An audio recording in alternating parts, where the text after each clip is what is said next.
Welcome to Fire Up Your Life with Tony Fitzgerald.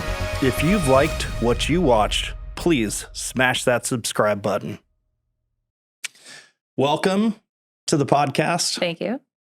We are full circle with Hallie Young, and she did my interview, which right now is the most watched podcast of our series. So this is episode number 5. Awesome. And it was the most watched one. It was about me, and you were asking questions about me. And she has had some things great happen to her that she has been working on. And she created a network of all good news. Mm-hmm. And I'd go ahead and introduce yourself and tell us about your network. Yeah, so my name's Hallie Peilet Young. I'm the founder and CEO of No Blues News. There's going to be some imposter syndrome that we're going to have to deal with for a little bit on that one. That's real. It's real. Yeah, the worthiness thing for sure. Yeah. But I was a news anchor in town for 4 years. I moved to Sarasota from Chicago to work at SNN. My grandparents built a house here, and SNN found me. The news director found my reel on YouTube and called me and said, "I'm looking for a reporter. Have you ever heard of Sarasota?" And I said, "I've been coming to Sarasota since 2002. So just super coincidental. I never applied. And there were some other bigger factors at work because my grandmother had passed away, and I got the job offer on my grandpa's 75th birthday, and he still lives here. Oh, that's awesome. So I moved here 5 days after I graduated school, just kind of chalked it up as very meant to be. I had to have applied to 50 stations and heard nothing back. And so to get a call literally that dropped out of the sky from SNN. So I moved here and started as a general assignment reporter. I was Sunday through Thursday, making no money, working every holiday, weekends all the time. And I was here for about a year and met my husband, now husband. He had just moved down, and turns out he studied broadcasting too, and he wanted to pursue sports. We had an opening at the time that I met him for sports director at SNN. And so I sent his reel to my news director, and he got his job on what would have been my grandma's birthday. Wow, well, that's interesting. Yeah. So everything is very kismet. I feel very looked after here, And I was there for 4 years. I became the evening anchor. I got to do some really cool stories. I interviewed people with Parkinson's disease. I did a ton of health and medical reporting. So that's something you and I talk about all the time, is like health and nutrition and stuff, into all that stuff. And I was always very into the feature-y things, like the upbeat. I used to put music to my stories, which you just don't do on local news, and people made fun of me for it. But that's what I always felt the best doing, was that connection, sitting with somebody who maybe is going through a very hard time, but then they're nervous to go on camera, or they hate being on camera. And then by the end, they forget that they're on camera because of how engrossed we get in our conversation with each other. You forget it's there. Kind of like doing this podcast. Right. And the good conversations that you get into and that connection that you make, and you forget like, oh, this is being filmed too. Right. And so those were always my favorite. I got to interview a bunch of Holocaust survivors. I won 2 Telly Awards. I was nominated for an Emmy Award. A lot of it I loved. And then I became the evening anchor, which is funny because that's like the pinnacle. Right. And so here I am at 23, and I get promoted to this job, and I'm the primetime evening anchor, yet I'm out there storytelling less. So I'm connecting with people less. So I'm on the desk more. I'm in the studio more. I'm on camera more. But that was never it for me. It was the satisfaction of meeting somebody, sharing their story in a way that they couldn't, and the art of editing all of that together and then showing it to the world, and then giving them this piece that they can have forever. So I remember there was a brother and sister who, through 23andMe, lived across the country from each other as adults in their 50s or 60s, had no idea they had a sibling. And I was there for their meeting, their reunion. That's incredible. Stuff like that, and then you get to give it back to this family, and then they have this piece that they can watch forever. So that was why I loved what I did. And then when I started to do less of that, it kind of overlapped with the timing of COVID and the bad news. The bad news. The whole George Floyd movement and the riots and the protests and the election and the fraud and the voting fraud and COVID and the vaccine. And we just became so divided, and everything became political, even something like local news. because on a network level, things are definitely, there's your right leaning and your left leaning for sure. Right. But when it gets local down to like an SNN, I would be somewhere covering things and people would be yelling fake news at me. Like, I'm not allowed to just go on the air and make up stuff. Right. It just doesn't work that way. And so journalists have such an important job. We were considered essential employees. I remember when we were on lockdown and there were no cars on the street, I had a badge in case I got pulled over, because if we're not out there telling people what's going on, then you don't know. But unfortunately, I think because of everything at the top, even local journalists get a very bad rap. Well, news does not look like it did 50 years ago in the 50s and the 60s, like in the 70s. Mm-hmm. I think, it really started becoming sensationalized to promote, be the first person, and we've talked about that, be the first person to a tragedy, be the first person to Yes. something that is just outrageous, Right. And it's become more entertainment than it has been real reporting. Yeah, it's true. And now terms exist that didn't exist 50 or 60 years ago, like clickbait and doom scrolling and information overload and all these things.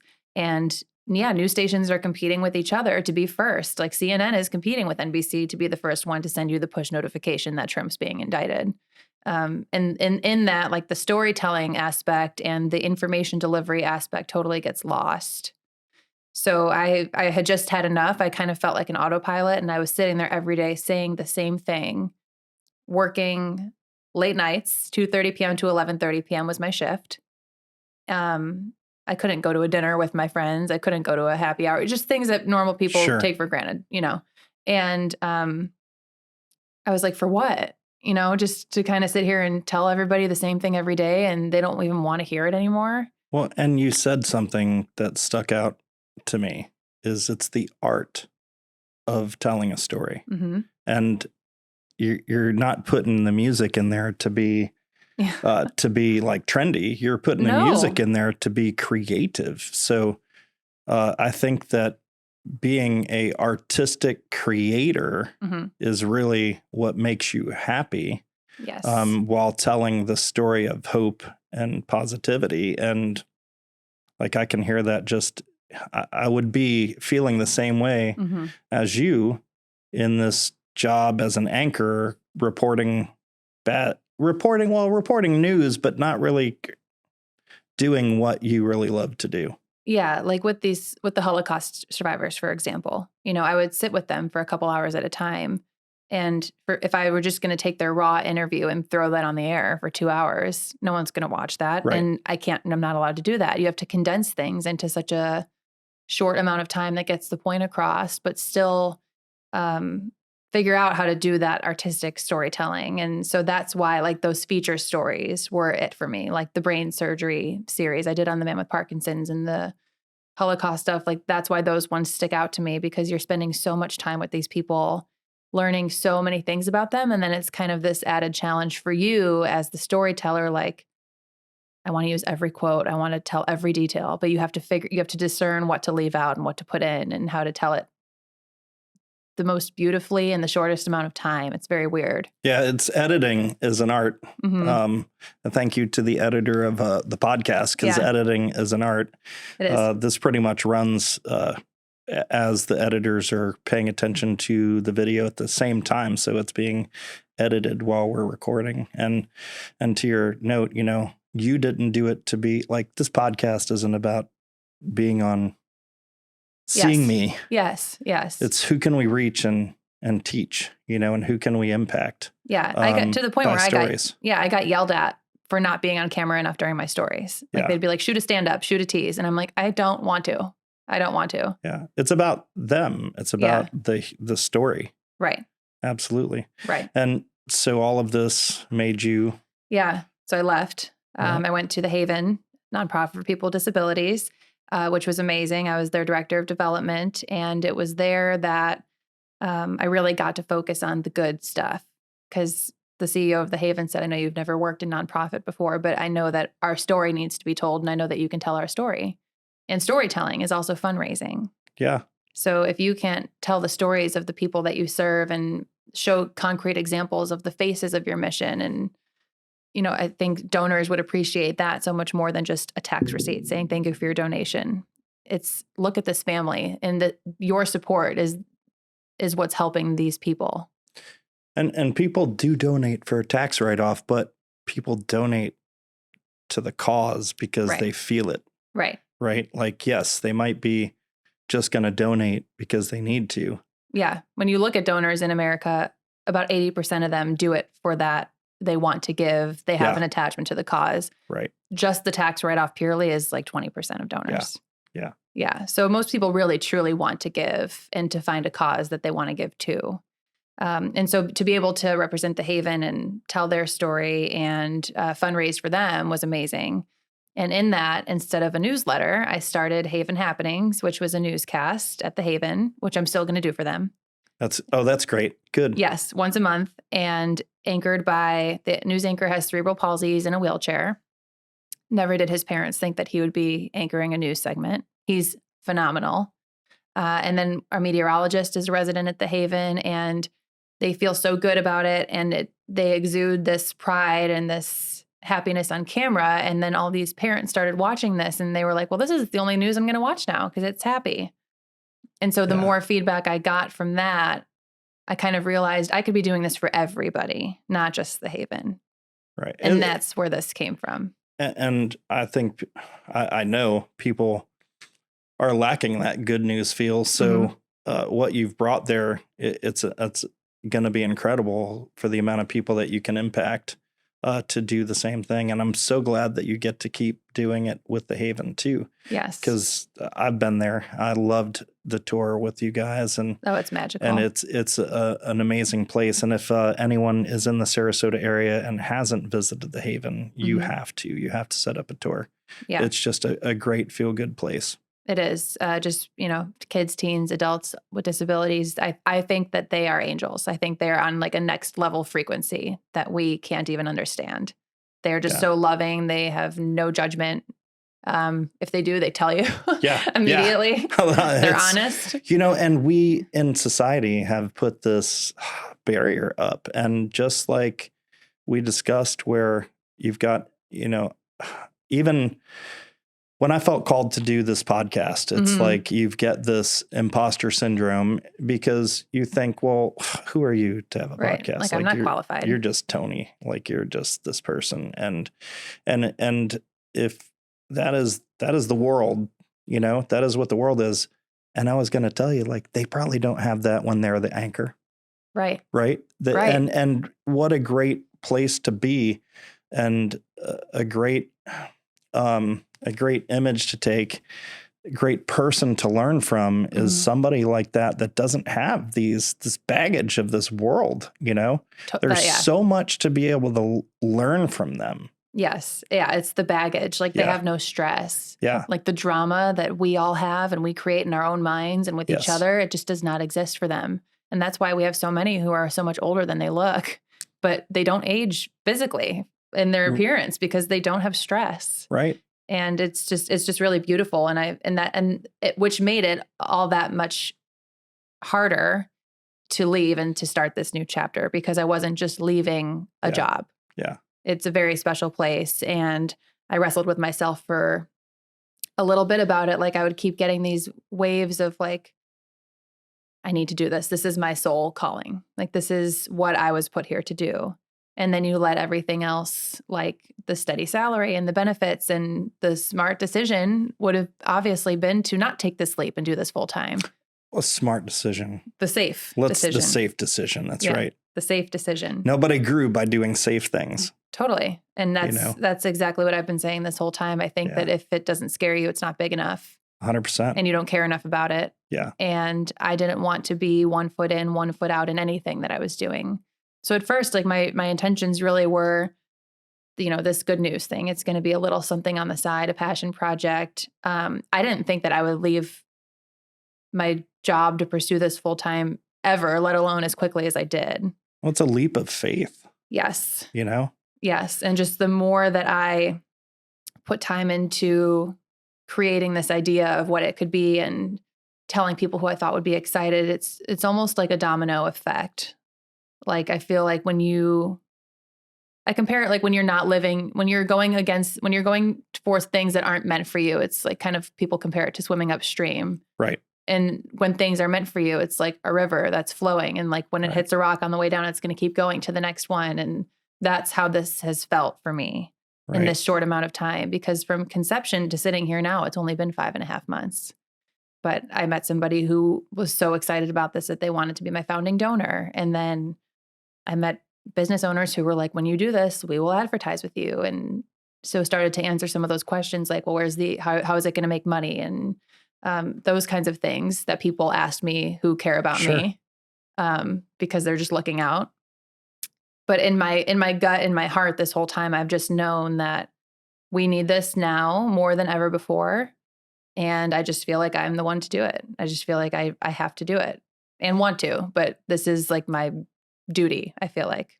I agree. And I think that, it's a lot of times people step out and they have naysayers and they have people that are sitting there going, oh, don't do that. Oh, you shouldn't do that. And I think that you have enough people in your network, in your sphere that truly just believe that you're going to do it. And we know that you are, and your dad, such a great presenter of your information and presenting you. I loved it.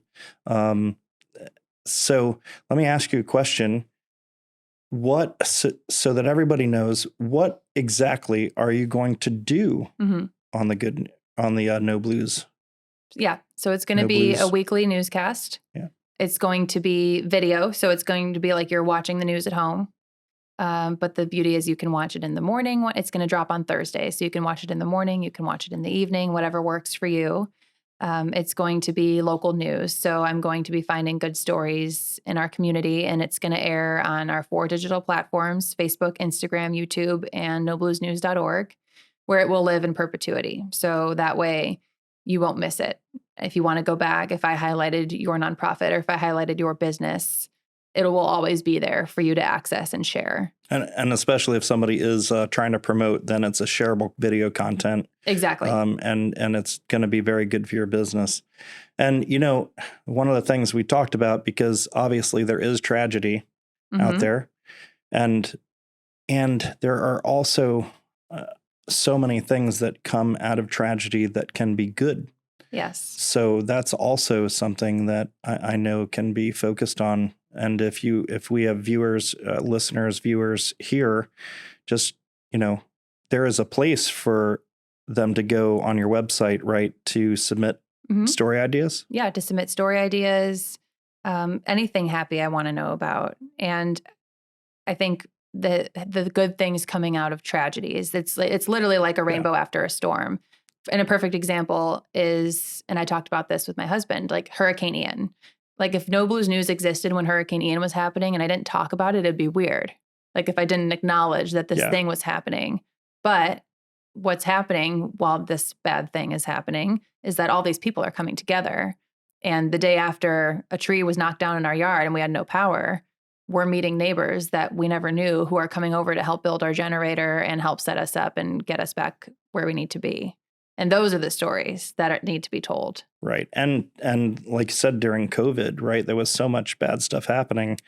You and I have talked about it, but John Krasinski, right? Yes. John Krasinski, who is a really great actor. I love him as Jim, The Office. Actually, I like his the spy one, the Jack Ryan, where he's Jack Ryan. But The Office is great too, right? So, but when that came out, I gravitate. I'm like, oh my gosh, here's somebody that gets it. And it inspired me to create a Facebook group called Inspired Life, where I sought out positive stuff and I shared it, and I'd share it as much, and I tried to get other people to share it.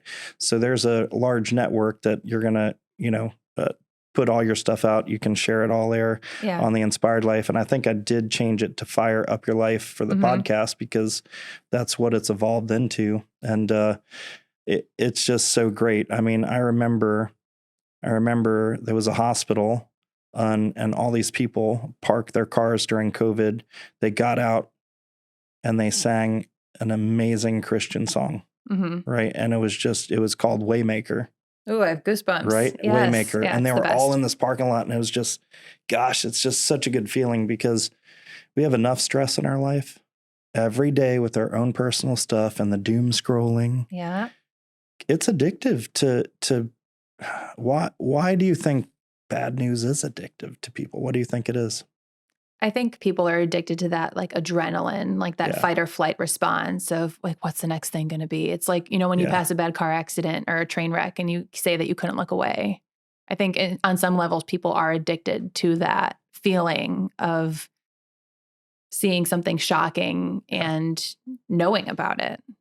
Maybe before other people. And then I think for some people, they use those things as a crutch in conversations with their peers, like the people who are talking about COVID vaccines all the time with their friends and politics at the dinner table. Like, why? Sure. I think for some people, it's a way to show that they are educated. Right. I think it's a lot of different things. I think it can also be covering up the troubles in their own life. Yes. You have to look elsewhere and focus on something else because it helps you avoid looking within. Yeah. And I really would like to think that the people that we have on here and the content is going to speak to people like that because we know that we all have our problems and struggles. Mm-hmm. Like I'm sure you had some struggles to get to become anchor, to get to become for sure a reporter. For sure. And you are going through it's all happy. We love it. Yeah. But it's a struggle to launch your network. For sure. This is not something easy. No. And I think on the outside looking in, it could be like, oh, like Hallie, like Rainbow Girl, like wants to just go like do happy stuff. But like, I mean, it's going to be a lot. Like I'm going to be doing all these stories myself. I'm going to be editing all the stories myself, finding them and be doing all the advertising sales by myself, all the business development parts of it. Creator. Yeah. Right. You're just being a creator, and a creator. And we all are here to create is what I've learned. We all create. So it's just different things. And some people use their energy to create problems. Yeah. Yeah. And that will always be, and you'll always be able to get that information. You'll always be able to know, you're going to know where to go to find out about the controversial stuff, the political stuff, the medical stuff, the accidents, the shootings, all. And we need to be in the know. It's very important. Turn off the notifications on your phone. Yeah, you're going to be okay. Go seek it when you want it. Yeah, you're going to be okay. Turn off those those network notifications. Yeah, unless, and that's the thing too. I thought about how in 1 second from 5 different news apps on our phone, we can know about a school shooting. But what if in 5 news apps on our phone in 1 second, we knew about something awesome happening? Like, why can't good news travel just as fast? Tony Robbins wouldn't exist if people didn't need inspiration. Mm-hmm. Motivational speakers wouldn't exist if we didn't have to try to pull people out of, their, what they're going through in their life or what they're letting them block themselves from, Mm-hmm. So it's a needed thing. Mm-hmm. And I'm excited because it's fantastic. And I know I can't wait to be along with the ride because I'm just watching you and, ready to support you along with everybody else. I think that you having the support structure too, people have to understand that if you're out there struggling in anything or want to step out, and want to step into something new, mm-hmm. want to try something that people have told you that you're stupid for or don't do it, like you got the wrong support structure out there if that's happening. I mean, maybe unless it's very dangerous or something, you have to evaluate what it is that you're looking to do. How did you get such a great support structure? And what do you think about your support structure? Such a hard question to answer because it's hard for me to even put it into words. Like what I felt Thursday night at that launch event, to look around the room and see not only so many people, but so many good people and people who all are walking around the room wanting to meet each other and good things are coming out of those relationships.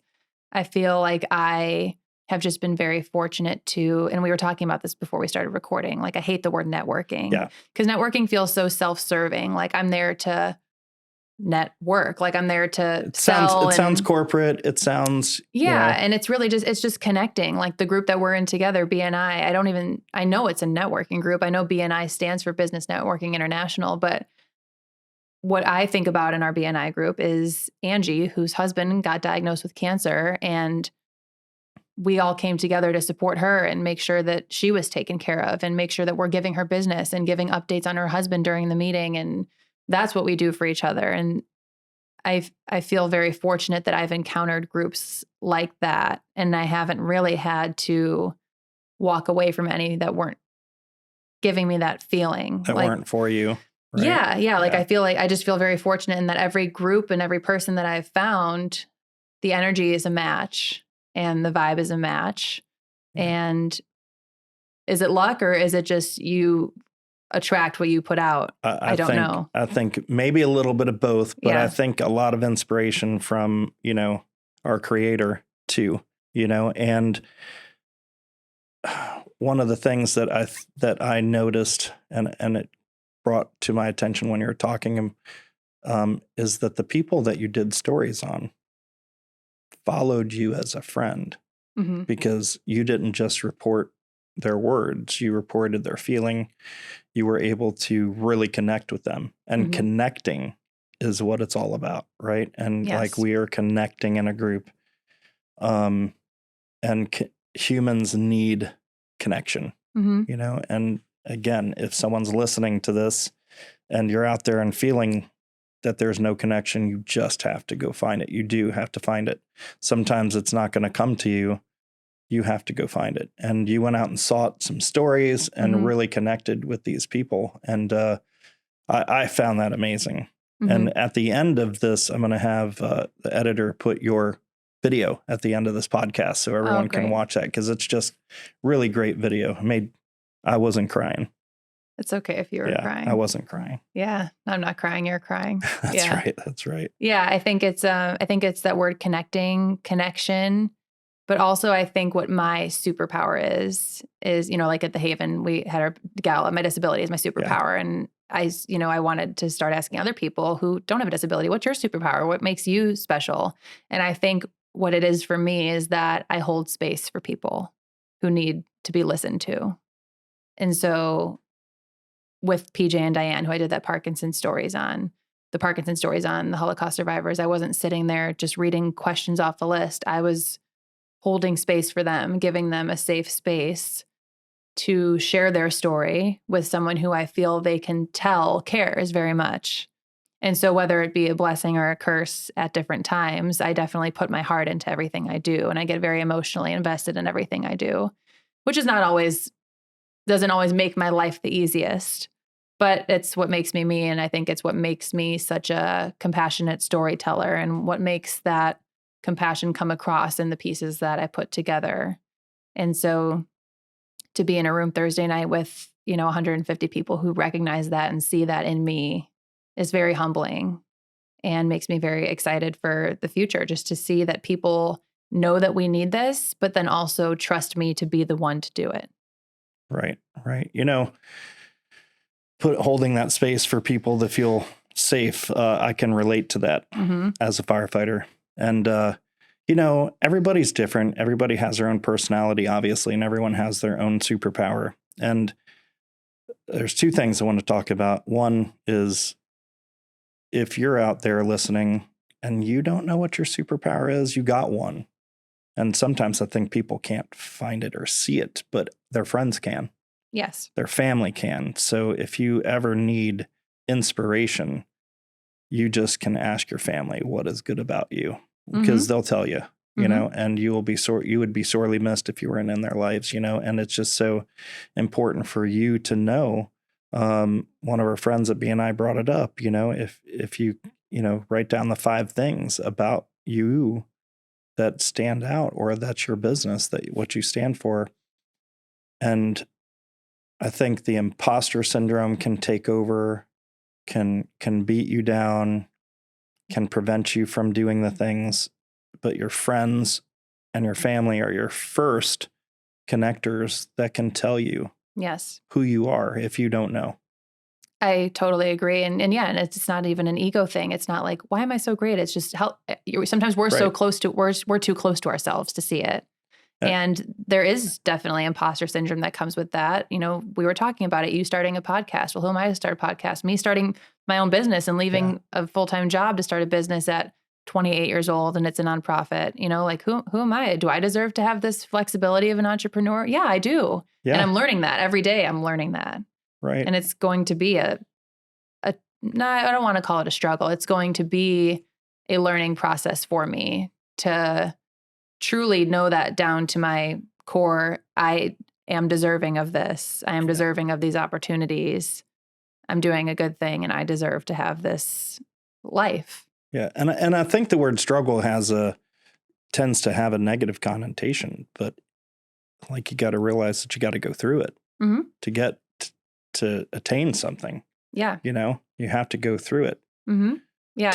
And the more you resist the resistance, the more resistance you put into it, the harder anything's going to be.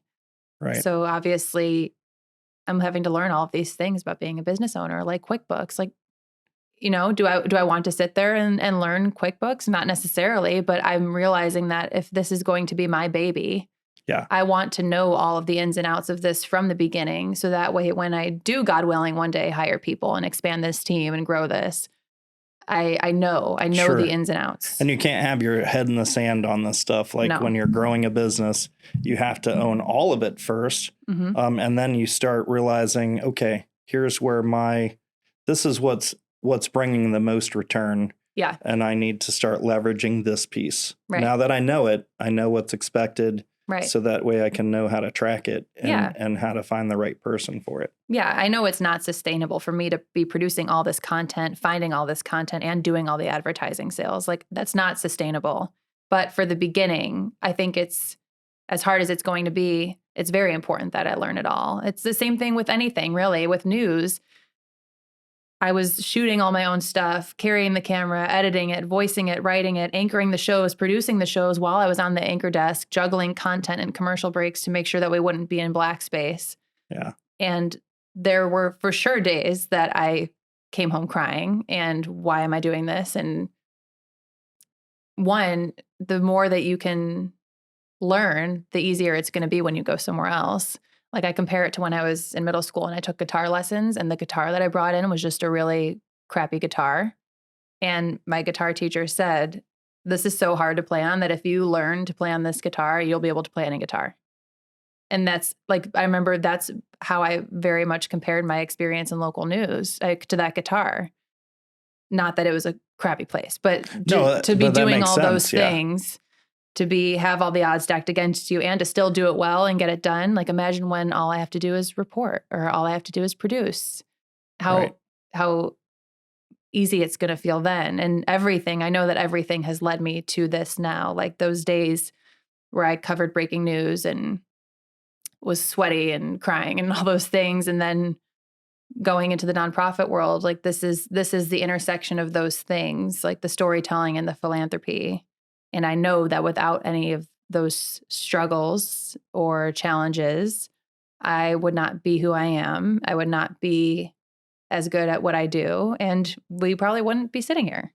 Yeah. Yeah. I mean, neither of us, right? You know, if we don't take that leap of faith and really, you know, get out there and stretch our wings, you know. And the Haven was a huge leap of faith. Like people are like, you're leaving TV to go to nonprofit? Like, what's the matter with you? And I'm like, but it was where your heart was, right? Yeah. And it was scary. And I felt in my heart that I had to go do it. And thank God I did. Yeah. Because that was the best thing I could have done. Well, and you know, you're doing this at a very youthful age. And so I can't imagine what you're going to create later too, you know? So this isn't the end, you know. I want to scroll for 1 second. Yeah. Because I just noticed your nails are the same color of your website and your design. Yeah.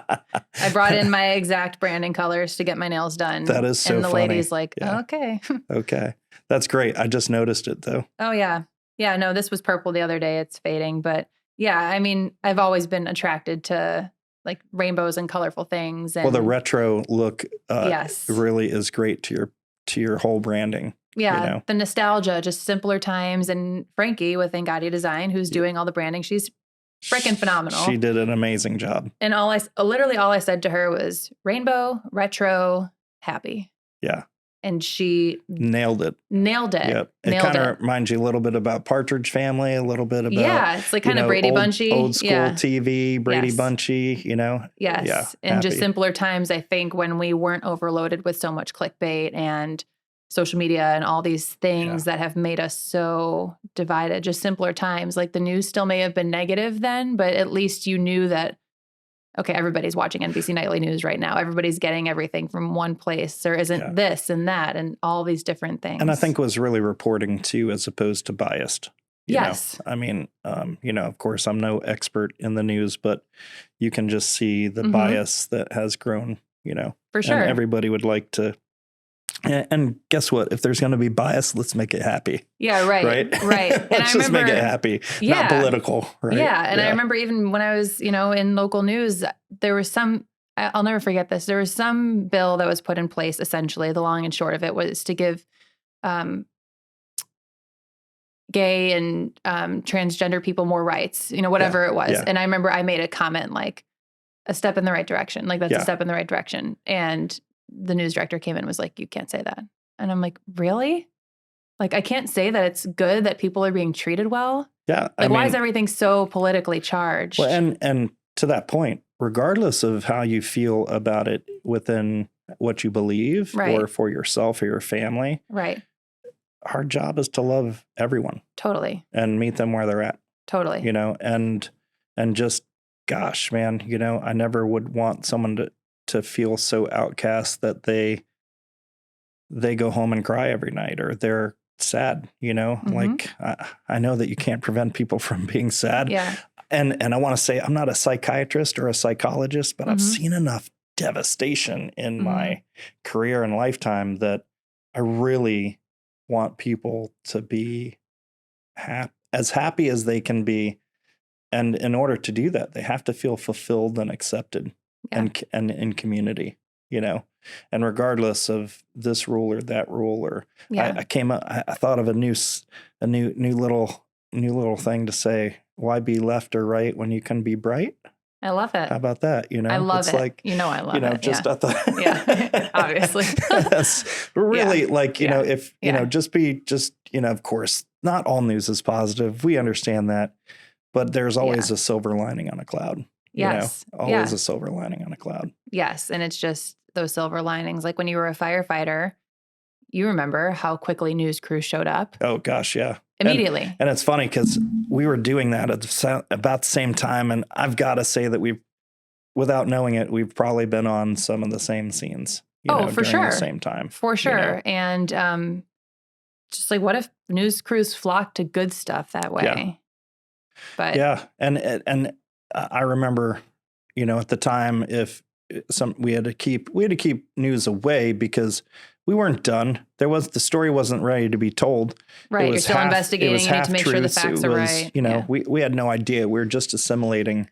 Yes. And when they show up so soon to report this stuff, it's like you don't even know yet. What's the chance of it even being accurate? So, you know, and the questions that they would ask were definitely not like, you know, some people would ask, is everybody okay? You know, but as a firefighter, the second part of what I wanted to hit on is just like you keeping the open space for people. As a firefighter, I think people can get really burned out in any career. Right. And there is bad apples in every career, whether it's firefighting, police, clergy, news. Burned out, pun intended. Yeah. Cable network. It doesn't matter like what it is you do, 7-Eleven, it doesn't matter. Yeah. You've got different people in different walks of life that have different personalities that have been affected by different tragedies. And that develops everybody's personal ego or perception of who they are and what they're going to deal with. And why I'm saying that is, as a firefighter, you know, I'd work with people that could be burned out. I've worked with people that when they're experiencing deep emotion of a tragedy, it's better and easier to block it off. There was a time that I, be a graphic here, I had to use my thumb inside artery while holding someone's arm that had been cut off. Yeah. Saving their life. And the paramedic arrives, deer in a headlight, and I wasn't a paramedic. I was an officer at the scene. So I was in charge of the scene, but the paramedic arrives deer in headlights because it was just so bad. What we were watching was just so bad. And I was already in my spot. I couldn't really move, and I had to call another rescue because it was so bad that I wanted to make sure he had his support around him, his other paramedics to help.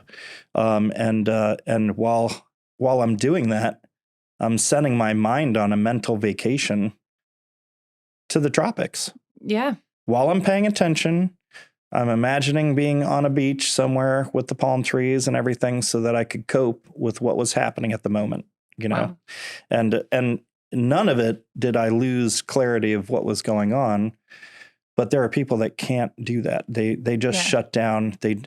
I want to maintain being compassionate. Yeah. And that's what I did in my service. So luckily, he survived, lost his arm, but he survived. We saved him. And I remember talking to him and saying, he said, hey, don't let me go.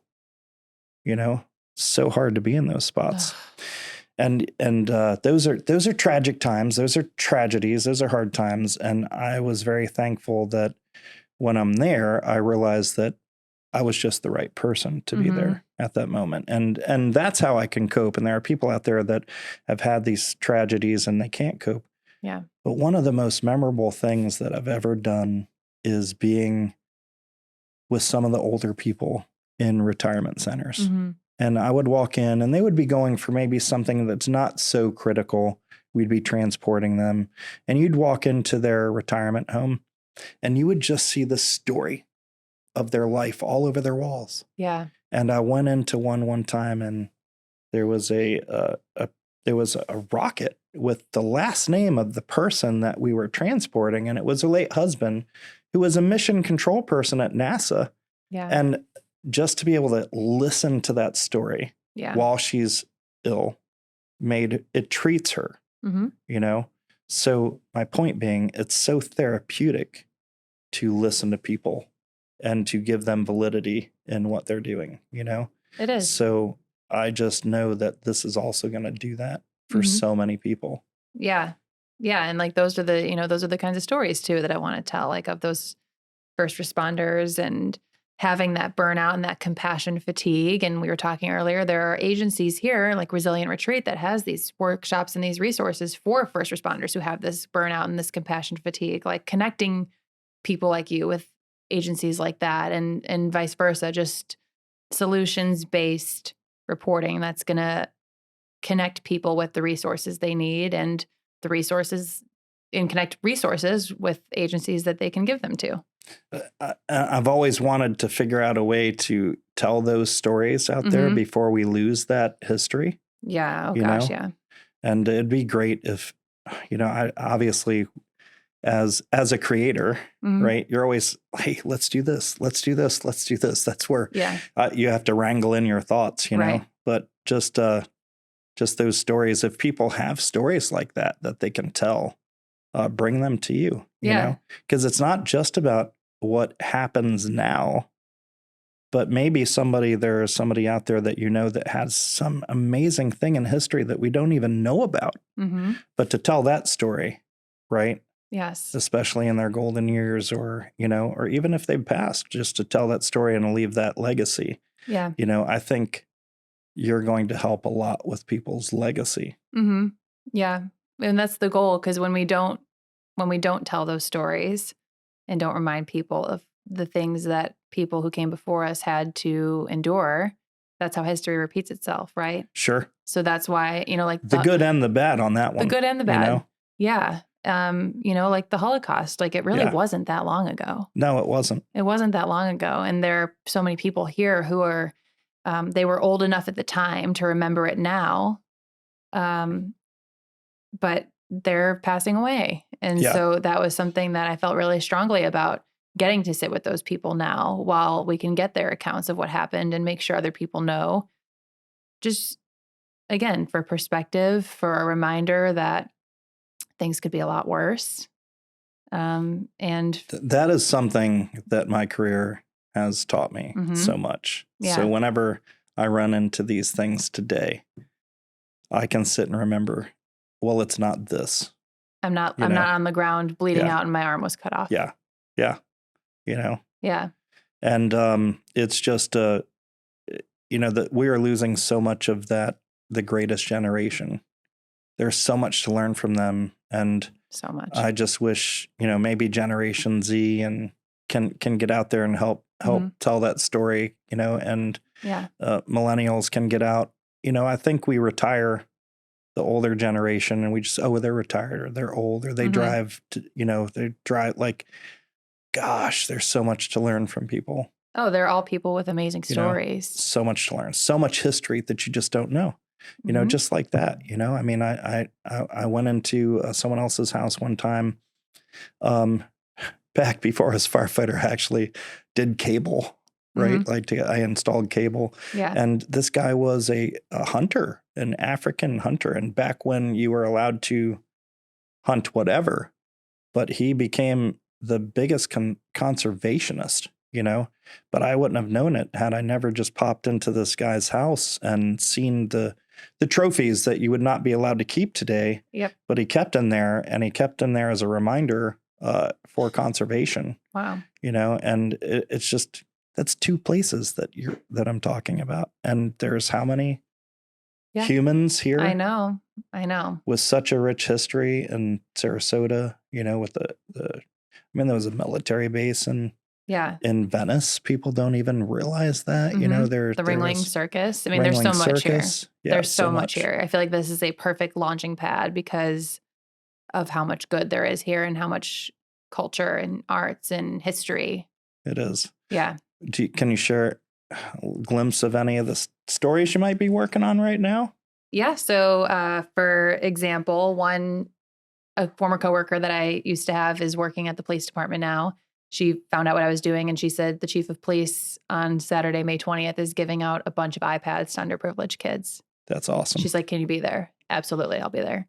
Another one is a guy who suffers from mental health issues, depression, OCD, anxiety, Asperger's, and he's doing a stand-up one-man show called Clowns Like Me to kind of rid the stigma of mental health. That's awesome. So I'm going to cover that. Can I carry your bags and show up? Yes. Like whatever you need? Yes. Those are two places I'd love to be. Yeah, right. Yeah. Right. And it's just stuff like that. And I have friends who are reporters at every station in this market because of working in news.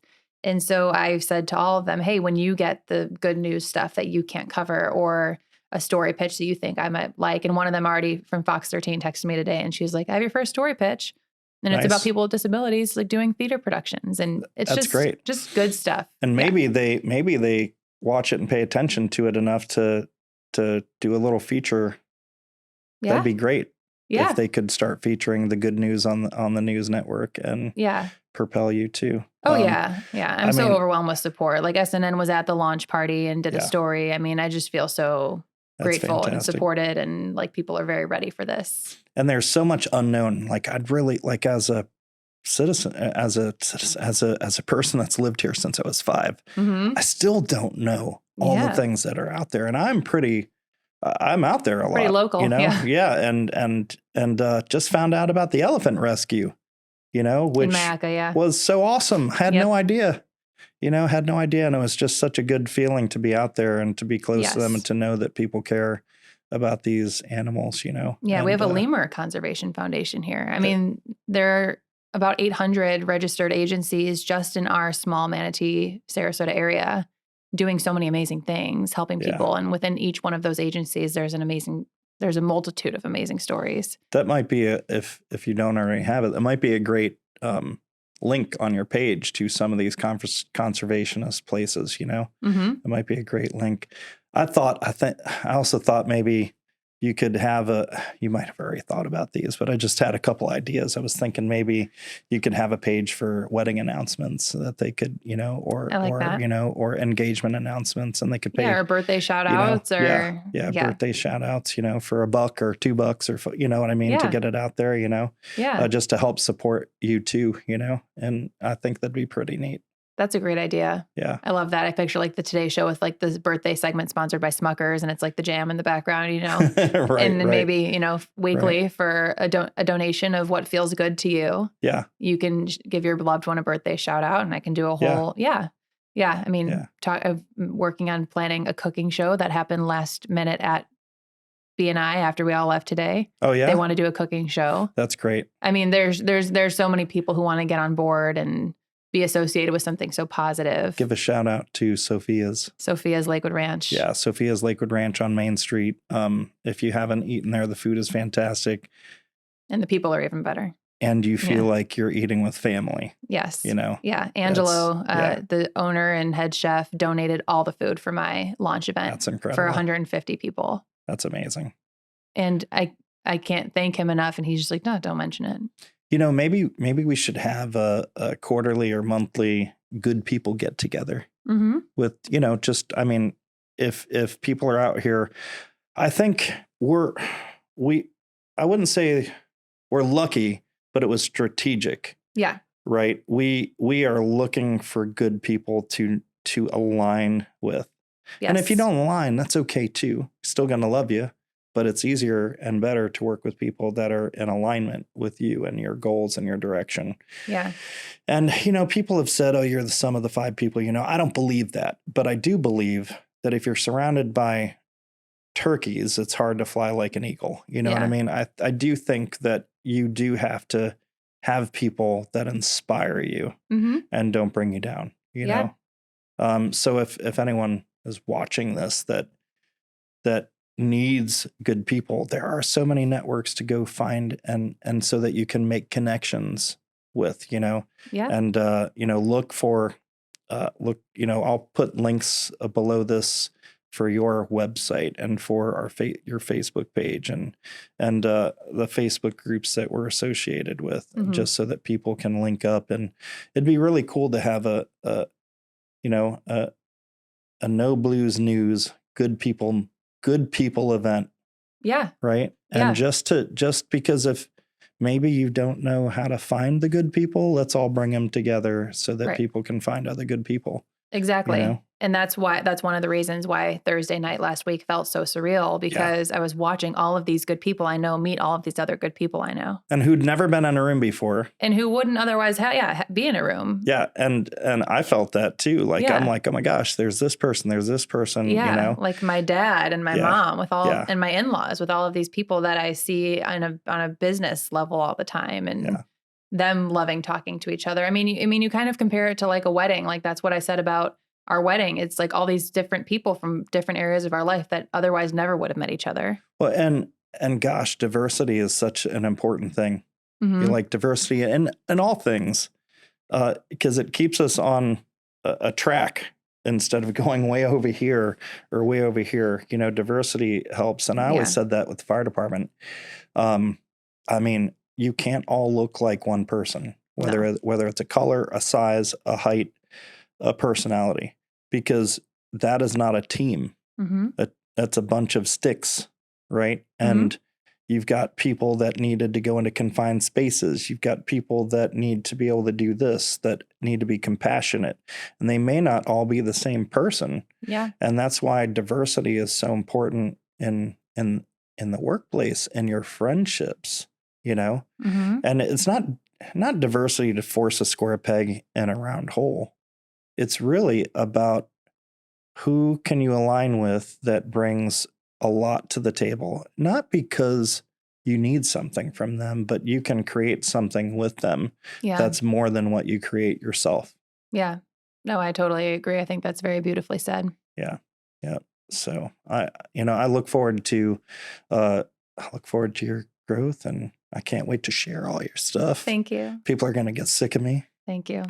And I can't wait I definitely want to take a tour of Resilient Retreat and let's do that together. And have her on here too. Yes. Because that is something that's, I think, very important, you Yep. know, and if, for people that are watching this one, what's your website? It's nobluesnews.org. And it'll be in the link. And how can they support you? You can donate, which will support all of our programming, our expenses of putting on a production like this. You can advertise your business. So we have a lot of different advertising opportunities, and everything's really customizable to what you want. So if your business is very health focused, if you want to sponsor a health segment, I'll do a health segment. If you are a golf and country club and you want to sponsor the sports segment, or if you deal with outdoor stuff and want to sponsor the weather segment, there's all different kinds Sure. of things, or just commercial space. So there's everything. And I want to be able to work with people for them to be able to afford what feels good to them. And you're supporting a charity while you do it. So Right. it's kind of a win-win. Are you a 501c3 or? I am. I'm a 501c3 nonprofit. That's awesome. Mm-hmm. So everything that's donated to me is 100% tax deductible. That's awesome. And also, if you're watching this, if you need help in ways to grow, if you need any of the things that we talked about, we can connect you to the right people. Yeah. Again, I don't claim to be a psychiatrist, psychologist. This is not what this is about, but I do know what hurts and what helps. And through experience, our goal is always to find the people that might be hurting, that might think that no one else is struggling with them, that might not feel like there is a better, brighter tomorrow. Yeah. And in some way, if you're watching this and you know how you can connect us to that, yes, that is the goal. Yeah. If you're watching this and you know of somebody really amazing who has a really cool, just human story of them, who they are, definitely reach out, submit a story idea. You can do all that on the website. Send me an email, hallie@nobluesnews.org. I want to hear all of it. I want to cover all of it. I have a feeling that I'm going to be getting a lot of them in, and I'm not going to be able to cover all of it. Yeah. Which will be a good problem to have, because it just means there's so much good happening here. Hopefully it allows you to scale up pretty quick. Yes. Yes. I wanted to thank you for coming on. Thank you. And also thank you for helping me begin this. Of course. I love that we get to be involved in each other's endeavors. Yeah. It's super important to me. Yeah, So, me too. It's very special. So Thank you for everything. Yeah, thank you. Guys, if you like what you saw, please share, subscribe, comment, and help us get this word out there.